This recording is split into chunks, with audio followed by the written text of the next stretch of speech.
Um feliz sábado, irmãos.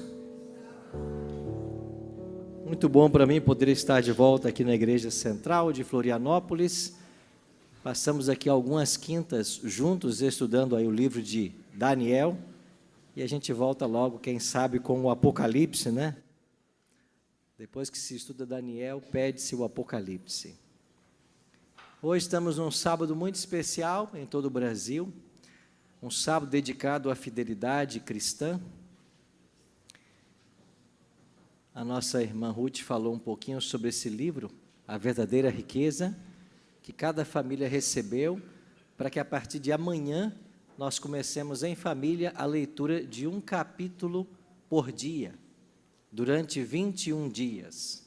Será uma busca, mais uma vez, pelo reavivamento espiritual, que deve ser uma busca constante. Ontem esteve conosco o pastor Josanã, que é o responsável desta área na divisão sul-americana, Brasil mais 7 países. Ele apresentou um seminário muito interessante e ele nos autorizou a replicar esse seminário. Então, o que vamos estudar nessa manhã foi o que aprendemos ontem com o pastor Josanã. E ele falou algo muito interessante também a respeito do livro que vocês receberam. Deixa eu pegar um aqui na cerca aqui. Esse livro, A Verdadeira Riqueza, da autoria de Ellen G. White, ele possui 21 capítulos. E o que são esses 21 capítulos? São 21 cartas que Ellen G. White escreveu a 21 pessoas. Você sabe que essa autora, Ellen G. White, que a Igreja Adventista acredita ser uma profetisa moderna, ela é a mulher mais traduzida do mundo. Ela deixou um legado em 70 anos de escritora, 100.000 páginas manuscritas. Você sabe o que é alguém escrever 100.000 páginas com as próprias mãos?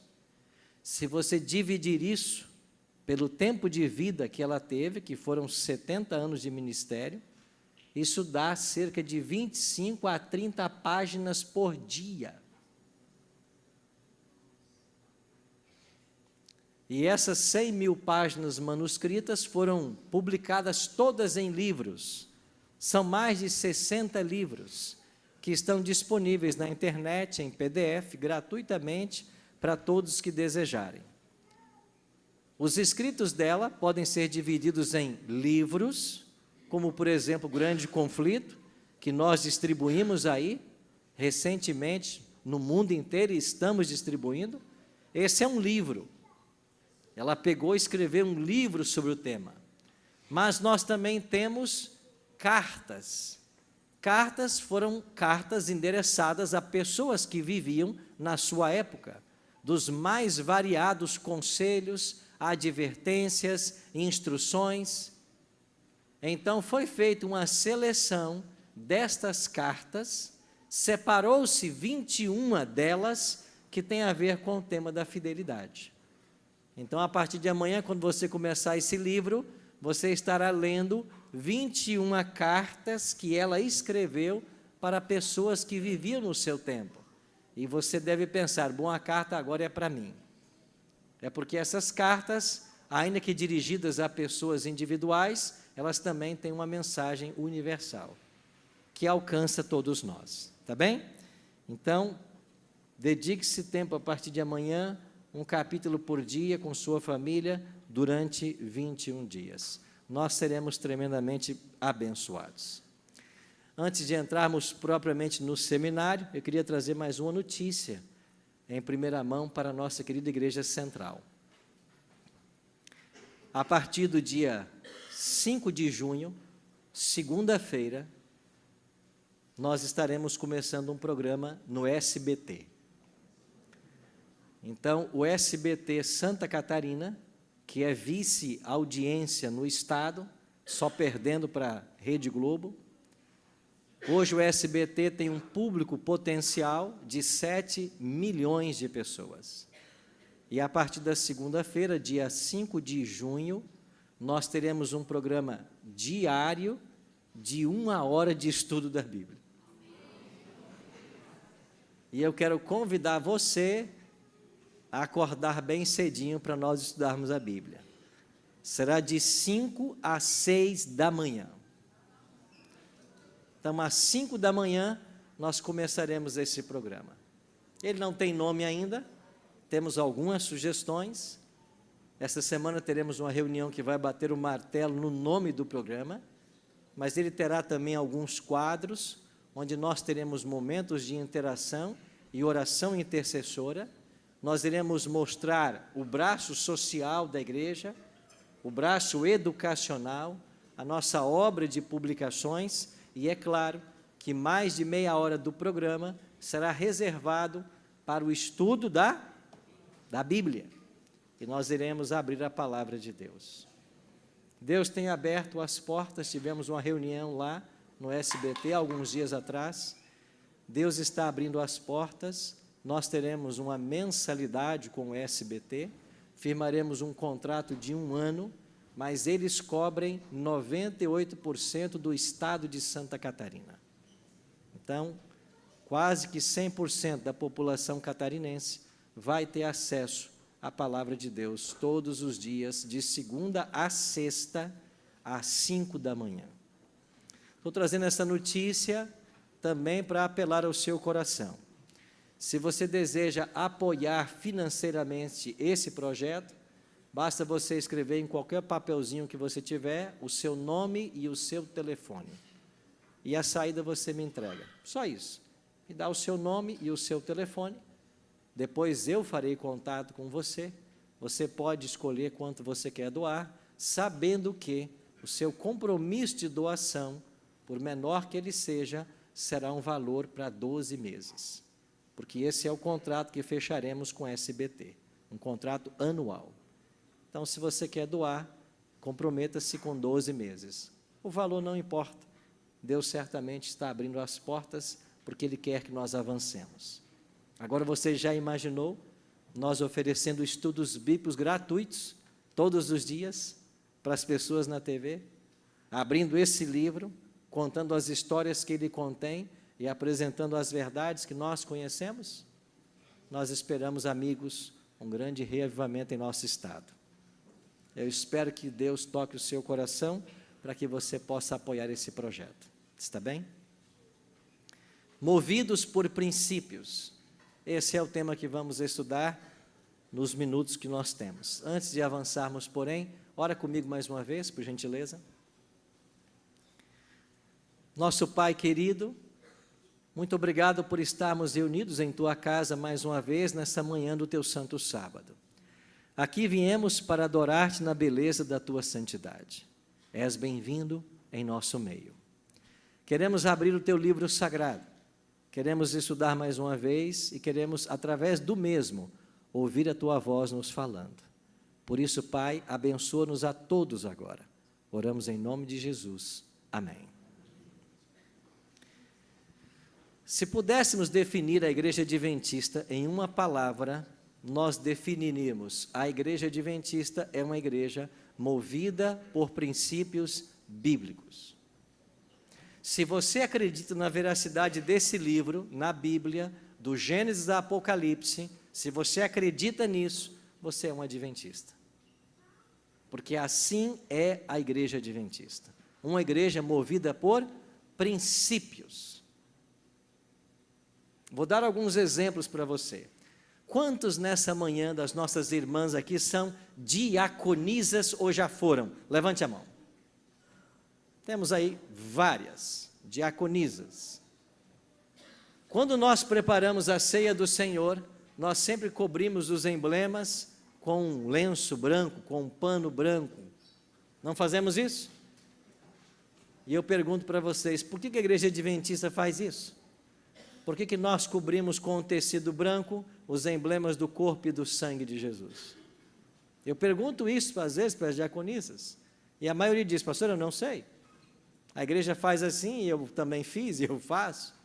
Sabe por que nós fazemos isso? É porque nós temos o relato que quando Cristo ressuscitou, Ele não saiu correndo da sepultura. Quando os discípulos chegaram e olharam o sepulcro vazio, eles viram que os lenços mortuários estavam dobrados e em perfeita ordem, aonde eles tiveram o seu corpo sem vida. Antes de sair do sepulcro, os lençóis mortuários foram dobrados e colocados em ordem. As diaconisas descobrem o corpo de Jesus, tem o ritual de dobrar aquela toalha, porque é o corpo de Jesus que está sendo descoberto para que nós participemos dos emblemas do corpo e do sangue. Talvez você não saiba, mas essa igreja ela é movida por princípios. Outro dia me perguntaram, pastor, por que é que os adventistas batizam novamente? O apóstolo Paulo, em Efésios 4, verso 5, não ensinou que há um só Senhor, uma só fé e um só batismo? Como que vocês batizam mais de uma vez? Eu disse, porque há precedente na Bíblia. Porque a Bíblia diz que isso pode ser feito. E deixa eu perguntar para a igreja, aonde está o texto bíblico que nos autoriza a rebatizar pessoas?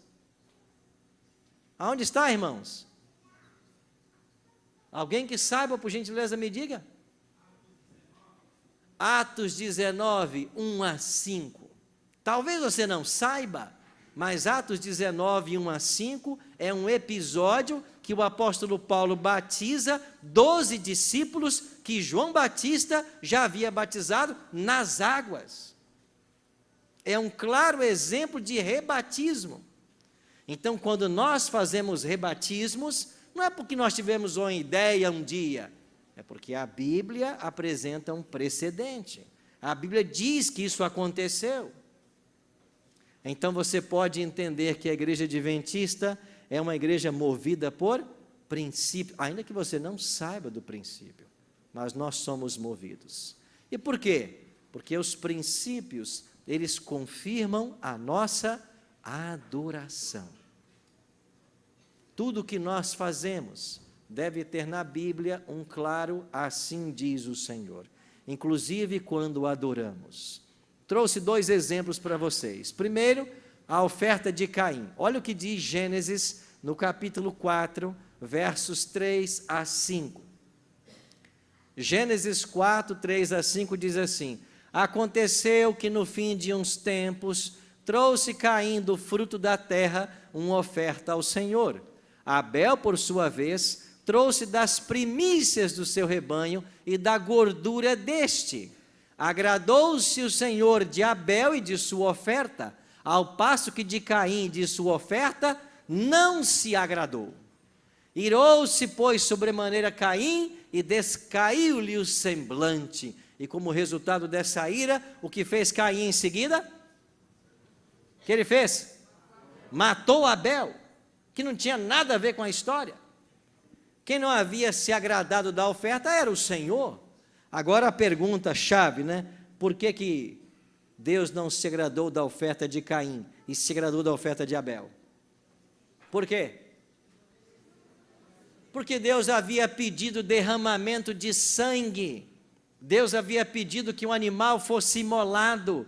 Esse animal imolado no Éden apontaria para o Messias. Era isto que Deus pediu. E Caim não obedeceu o que Deus pediu.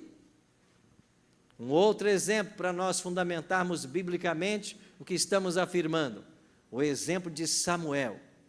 Ou o exemplo de Saul. Saul foi à batalha orientado pelo profeta e Samuel disse para Saul: vá lá, destrua a todos, homens e animais. Saul foi, venceu a batalha, mas olha o que aconteceu. Porém, disse Samuel: tem porventura o Senhor tanto prazer em holocaustos e sacrifícios, quanto em que se obedeça a sua palavra? E por que Samuel disse isso para Saul? Porque Saul não matou todas as pessoas e os animais, ele matou todas as pessoas e o melhor do gado ele trouxe como despojo de guerra. E até disse para o profeta: eu trouxe esses animais bons para sacrificarmos ao Senhor. E Samuel disse: você não obedeceu à palavra do Senhor. Deus mandou que você matasse todas as pessoas e todos os animais. E ele vai dizer então: eis que obedecer é melhor do que sacrificar, e o atender melhor do que a gordura dos carneiros. Saul, você não foi fiel, você não obedeceu. Não adianta você ter uma boa intenção, o que importa é você ser obediente. Lembra da experiência da arca e de Uzá? A arca está caindo, mas Uzá não está autorizado a tocar na arca. Ele não é dos levitas, da tribo que cuidava disso. E no exato momento que ele toca, ele é fulminado. Mas eu tinha uma boa intenção. Deus não está pretendendo intenções. Deus não quer saber se a sua intenção é boa ou é má. Deus quer obediência. E por que eu trouxe para vocês esses exemplos? Para que nós entendêssemos isso. O que eu acho melhor não importa na adoração. O que você acha que é melhor na adoração não importa. O que importa é aquilo que Deus disse. Em matéria de religião, não é você que escolhe fazer as coisas. Já está escrito que deve ser feito. Eu estive em Atlanta no ano passado, fazendo um programa lá, uma semana de oração, e eu conheci uma igreja que eu nunca tinha visto na minha vida, ali em Atlanta. It's self-religion. It's self-religion. A igreja do eu próprio. E eu fiquei curioso, que igreja é essa?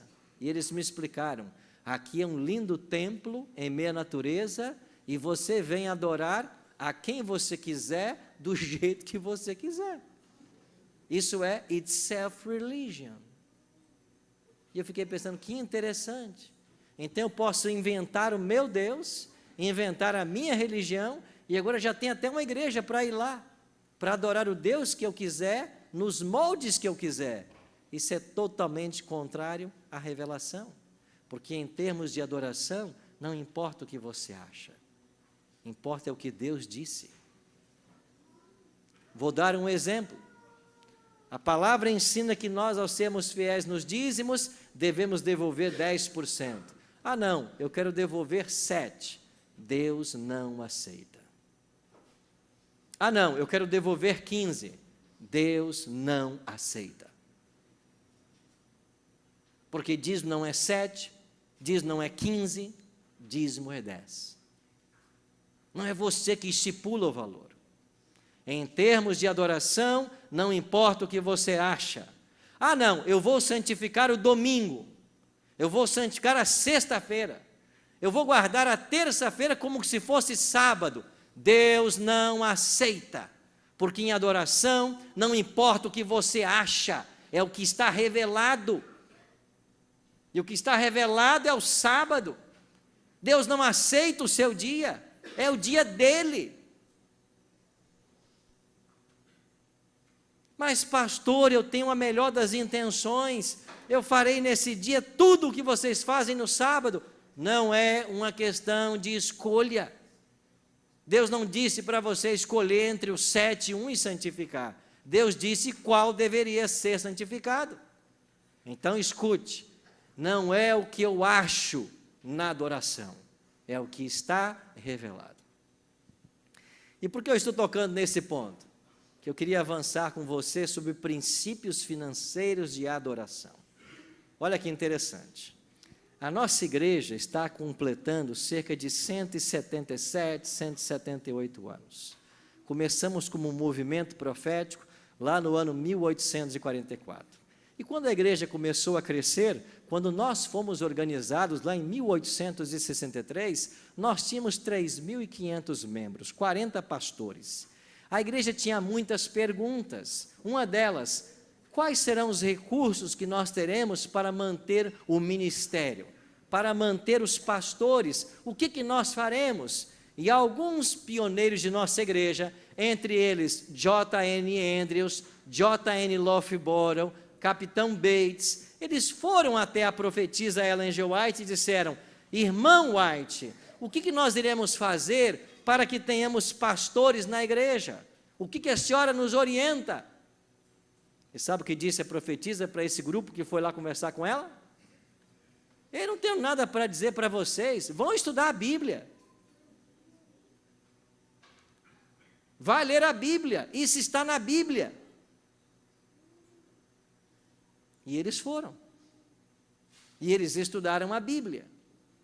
E eles tinham perguntas. Como vamos manter a nossa igreja? Como vamos manter os pastores? E eles não cederam à pressão ou não foram influenciados pela questão contemporânea e histórica. Por que não? Porque a maioria dos nossos pioneiros eram oriundos da igreja metodista, da Conexão Cristã, da igreja presbiteriana, e estes tinham modelos congregacionalistas. Então, o mais normal é que a igreja adventista nascesse como uma igreja congregacionalista, porque os pastores que nós tínhamos, os membros que nós tínhamos, eram oriundos dessas igrejas congregacionais.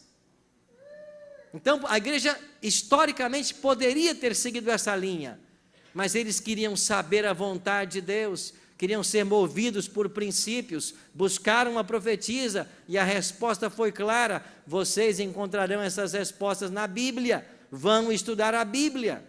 E eles organizaram uma comissão para começar a estudar a Bíblia. E quando estudaram a Bíblia, eles descobriram 4 coisas sobre o ministério pastoral. Na Bíblia. Primeira coisa que eles descobriram: o pastor na igreja adventista deve ter dedicação exclusiva. Ele não pode ser advogado durante a semana e pastor no sábado.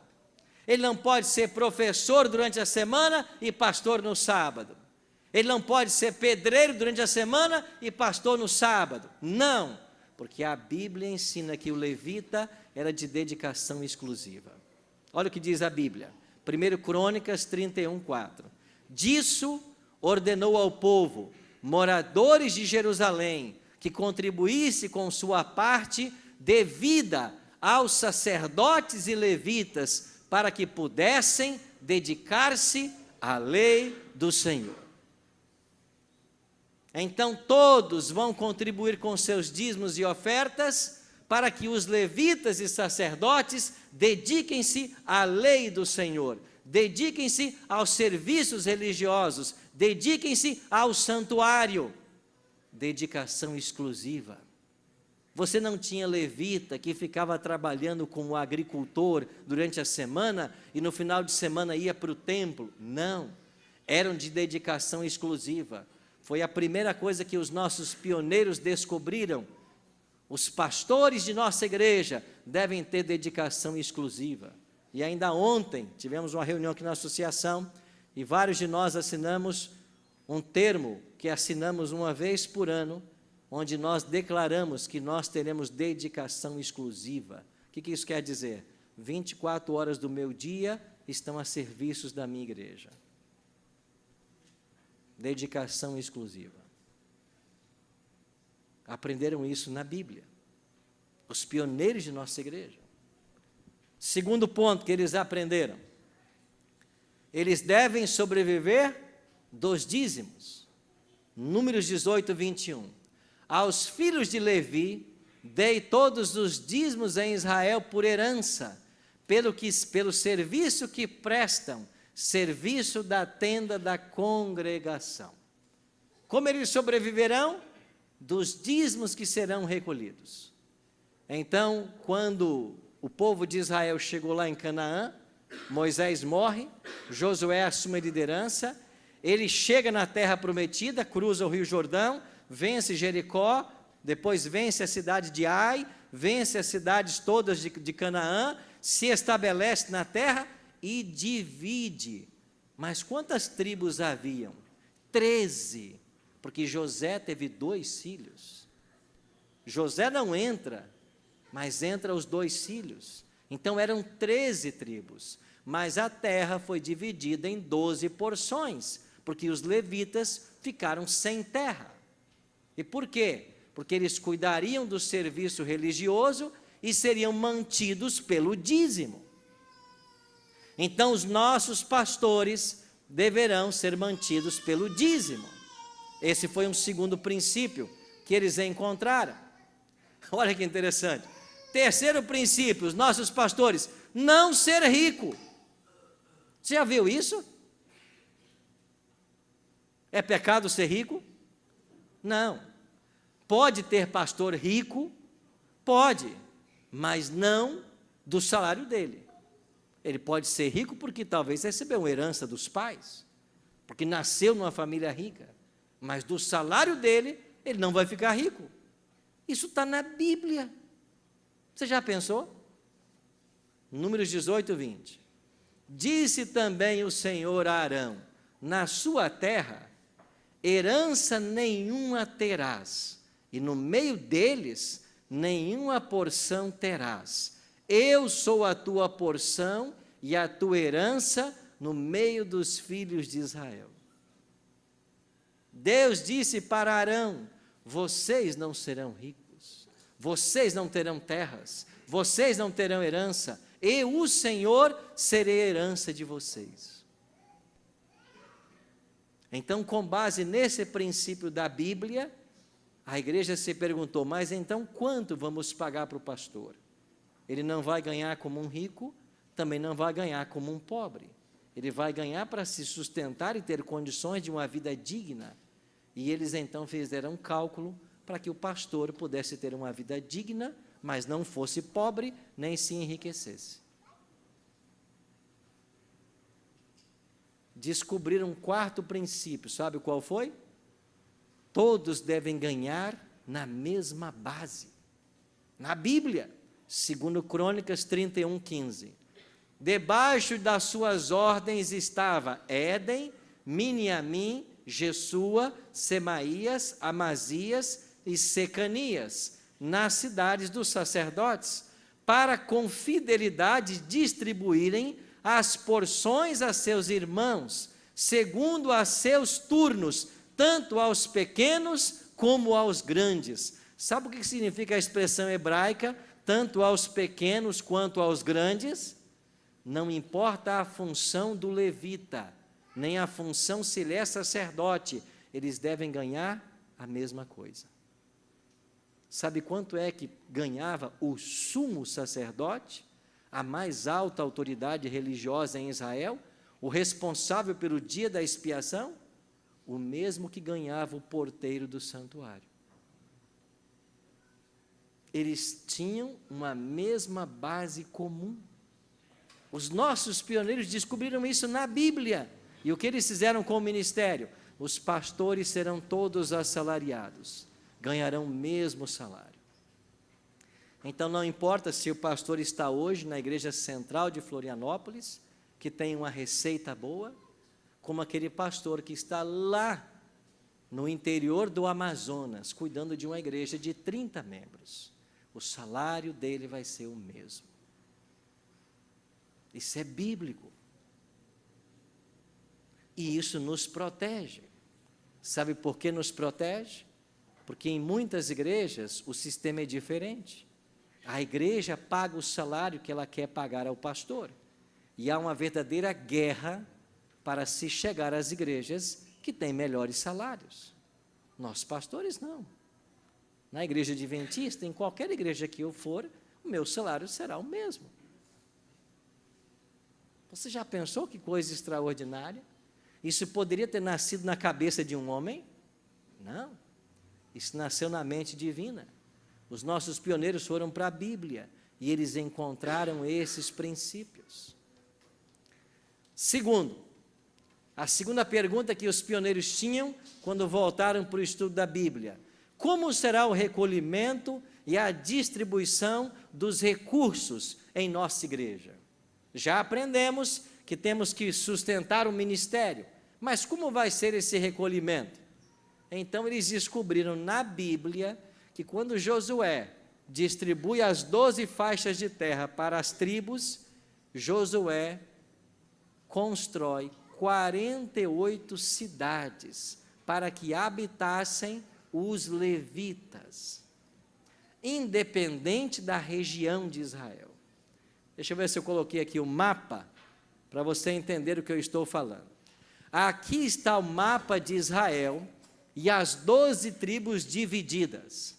Os levitas não habitavam em Jerusalém. Os levitas estavam distribuídos em 48 cidades dentro das 12 tribos. Então você tinha levita morando ao norte de Israel, você tinha levita morando em Jerusalém e você tinha levita morando ao sul de Israel.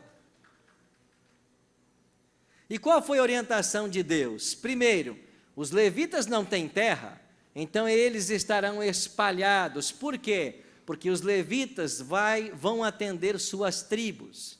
Então, cada tribo tinha uma equipe de levitas que o atendia. E então, como faremos com o pagamento? Como será o recolhimento do dízimo? O dízimo, vocês levarão todo ele para Jerusalém. Mas espera aí, não tem levitas lá no norte de Israel? Vamos voltar ao mapa. Eu não tenho levitas lá na tribo de Naftali, ao norte de Israel? Não podia os dízimos dessa tribo serem dados aos levitas que já estão na tribo? Não, não pode. Vocês vão pegar o dízimo de todo Israel, de todas as 12 tribos, e vão levar lá para Jerusalém. E depois que vocês levarem lá para Jerusalém, Jerusalém vai mandar o dinheiro para os levitas, de volta para onde eles estiverem. Mas ninguém vai pagar levita na sua tribo. Todos vão levar para Jerusalém. Para onde? E aí a Bíblia usa várias expressões. No tempo de Moisés, o dízimo e a oferta seria levado para a porta da tenda da congregação. No tempo de Joás, a expressão é a porta do templo. No tempo de Ezequias, os depósitos da casa do Senhor. No tempo de Neemias, os depósitos. No tempo de Malaquias, a casa do tesouro. Todas essas expressões significam uma coisa: todo dízimo tinha que ser levado, primeiro, para o santuário, onde Moisés havia construído, e segundo, para o templo em Jerusalém, quando este foi inaugurado por Salomão. Então, todo dízimo era levado para Jerusalém, e depois de Jerusalém se faria a distribuição. Você já pensou nisso? Isso poderia ter nascido na mente de um homem? Aí vem a pergunta: mas pastor, por que fazer isso? Eu vou te explicar. Porque aqueles que estavam ao norte de Israel, você tem ali o mar da Galileia, uma terra mais fértil. Um pouquinho mais abaixo do mar da Galileia, você tem uma terra muito fértil. Mas quem estava ao sul de Israel, a terra era desértica. E o que é que poderia acontecer?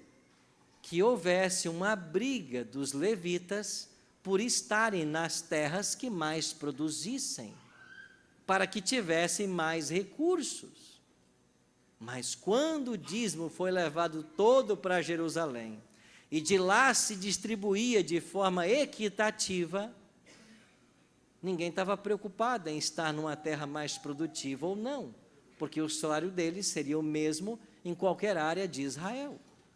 Foi por isso que Deus fez isso. E interessante que enquanto Israel seguiu esse modelo, Israel avançou. Mas sabe que houve um problema na história de Israel. No seu trajeto, quando nós chegamos ao reino de Roboão e Jeroboão, a divisão das tribos, esse sistema é quebrado. Então, no tempo de Saul, Davi, Salomão, isso foi feito.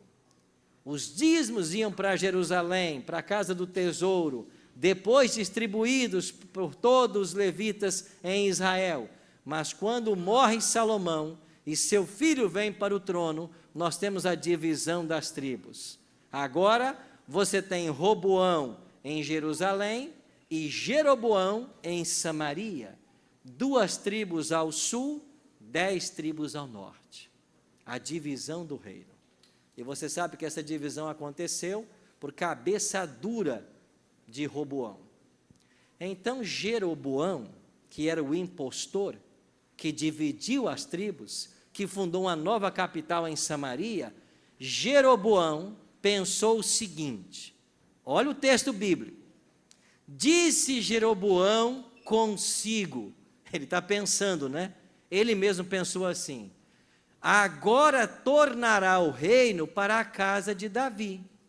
Se este povo subir para sacrifícios na casa do Senhor em Jerusalém, o coração deles se tornará ao seu senhor, a Roboão, rei de Judá, e me matarão e tornarão a ele o rei de Judá. Roboão está pensando: se todas as tribos continuarem indo a Jerusalém para levar os seus dízimos e ofertas, eles vão adorar a Deus lá em Jerusalém. Eles vão ficar adorando Deus em Jerusalém e vão achar que Roboão é o seu rei e eu perderei o meu reino. Pelo que o rei, tendo tomado conselho, fez 2 bezerros de ouro e disse ao povo: basta de subirdes a Jerusalém, vê aqui os teus deuses, ó Israel, que te fizeram subir da terra do Egito. E ele pôs 2 bezerros de ouro. Um ele pôs aonde? Em Betel. E o outro? Em Dan. Mas por que Jeroboão colocou um bezerro em Betel e outro bezerro em Dan? Porque era a estrada real, que ligava o norte de Israel a Jerusalém. Por ali passavam as tribos para levar os seus dízimos e ofertas a Jerusalém. Então Roboão teve a seguinte ideia: eu vou construir 2 templos na estrada real. Eu vou colocar 2 bezerros de ouro. E quando eles vierem a Jerusalém, eu vou ensinar para esse povo: não vá mais para Jerusalém. Você pode adorar aqui em Betel. Você pode adorar aqui em Dan, deixar aqui o seu dízimo, a sua oferta. Não vá para Jerusalém. Você entendeu a estratégia de Jeroboão? Como nós chamamos essa estratégia de Jeroboão?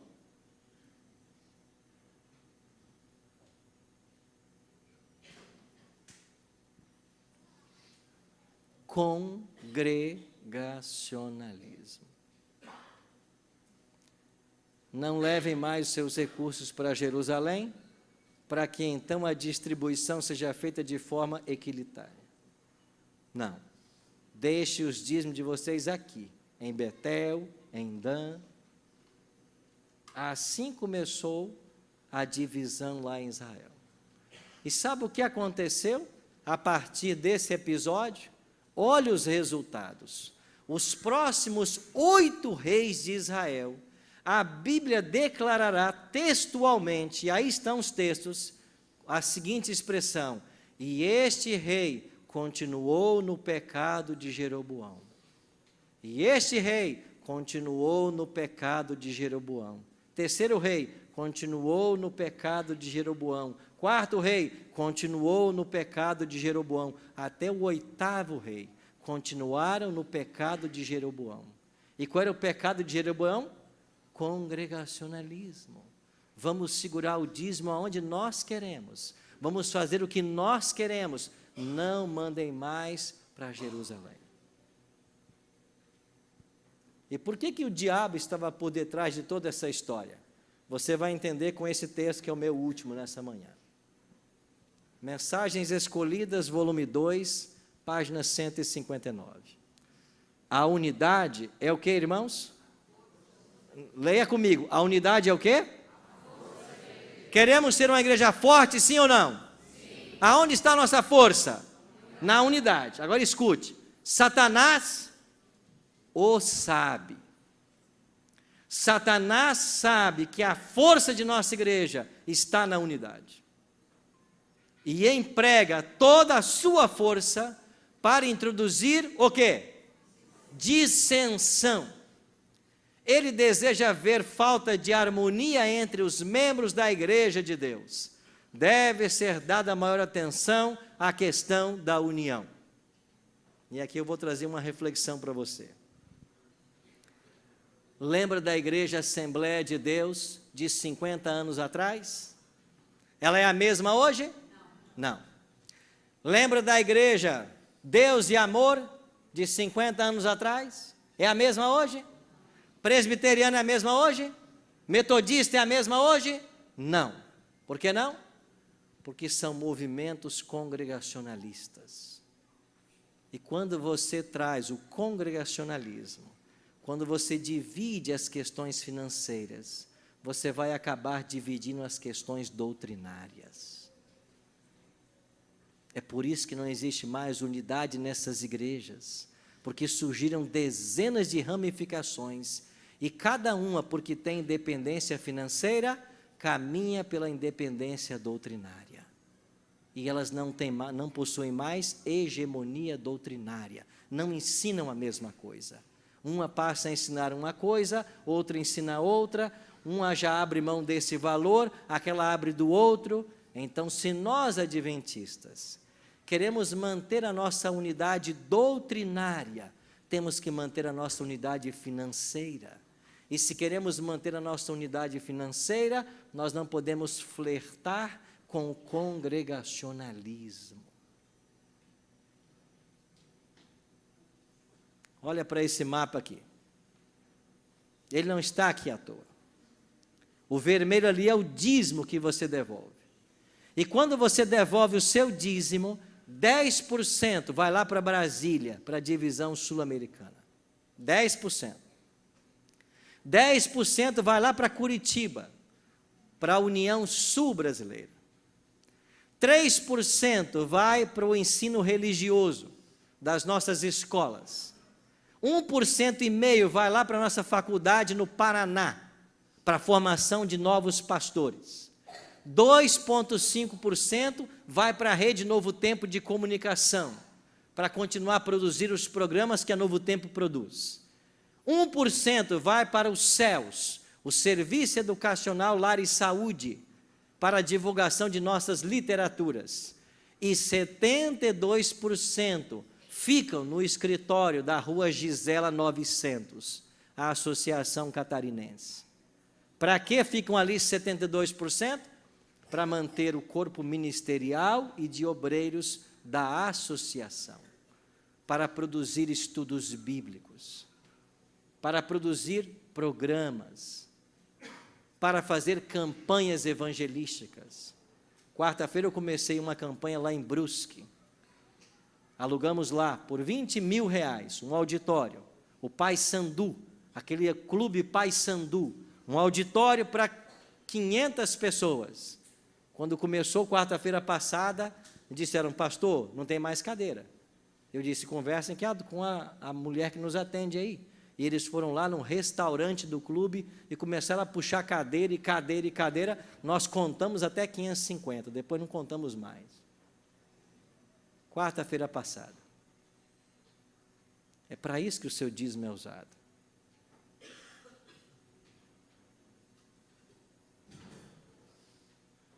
Então a igreja central podia pensar assim: não, nós temos um excelente dízimo. Por que não seguramos aqui esse dízimo para fazer as coisas? Segura, tenta segurar para ver. Se Deus abençoa algum passo de vocês. Deus não abençoa. Porque na palavra já foi dado o modelo. Os nossos pioneiros descobriram isso. E é isso que a igreja pratica. Talvez você não saiba, mas nós temos um país na África que é um dos países mais pobres do mundo. O que a igreja arrecada lá, eu não sei o nome exato, agora eu acho que é Budão, o nome do país. O que a igreja no Budão arrecada lá, dá para manter 8 pastores. O que a igreja lá arrecada em dízimo, dá para manter 8 pastores. Mas quantos pastores eles possuem naquele país? 83. Mas como que se a igreja só pode pagar 8, eles possuem 83? Porque o seu dízimo não ficou aqui. Você talvez pudesse pagar 1, 2, 3, 4 pastores para estar aqui cuidando da igreja central de Florianópolis, mas esse não é o plano de Deus.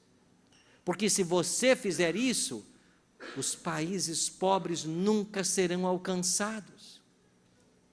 E sabe quando é que o evangelho avança? quando nós estamos em todos os países, porque esta igreja tem uma missão mundial e não local. E você participa dessa missão mundial quando você devolve o seu dízimo e quando você dá a sua oferta. Então, meus amigos, esta é a igreja movida por princípios. Nós não fazemos as coisas que fazemos porque um dia um homem teve uma ideia. Nós fazemos o que fazemos porque a palavra de Deus preconiza o que deve ser feito.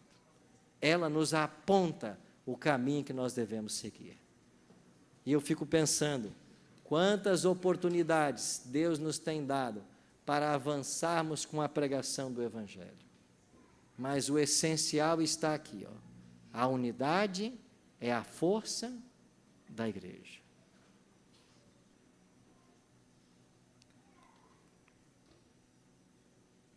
Quando você devolver o seu dízimo e a sua oferta da próxima vez, lembre-se, a igreja que você está adorando a Deus é movida por princípios. Esses 4 pontos que eu apresentei para vocês é o que a igreja nossa pratica. E é assim que o Evangelho avança. Em países pobres que não poderiam manter a obra. Mas a obra está sendo mantida porque você é fiel. E porque esta igreja tem sido fiel ao nosso legado profético. Fecha teus olhos, ora comigo.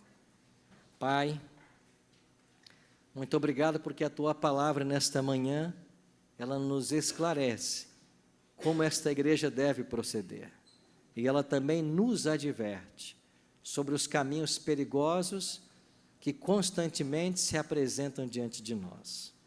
Ajuda-nos, Pai, a entender de que o Senhor tem um projeto para esta igreja. O Senhor tem um plano. E é a fidelidade de todos nós que vai levar esse plano avante para a conclusão da tua obra. Por isso, todos nós nos colocamos em tuas mãos mais uma vez e suplicamos a tua bênção para que nós possamos, não apenas com os nossos talentos, mas também com os nossos recursos e o nosso tempo, fazer avançar a tua obra. Aceite a nossa adoração e o nosso louvor. É a nossa oração, em nome de Jesus. Amém.